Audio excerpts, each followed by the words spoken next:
Hello guys, in today's video, I'm gonna show you how you can easily fix the registered games missing on your Discord. Let's begin. First of all, this is only happening because you are using the website version of Discord.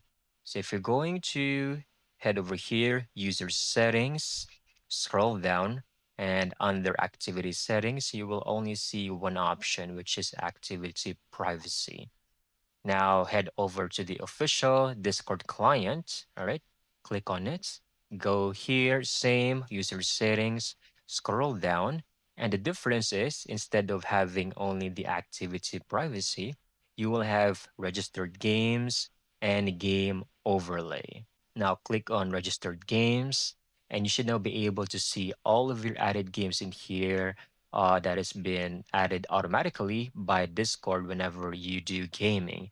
If you're not seeing any of your games appearing, you can click over here, edit, and then select any game you would like to add in your account. And that's it. This is actually how it works. If you're using the website version, it will not show up. It only appears on the Discord client or Discord desktop version itself. Thank you so much for watching. I hope you found this video very helpful.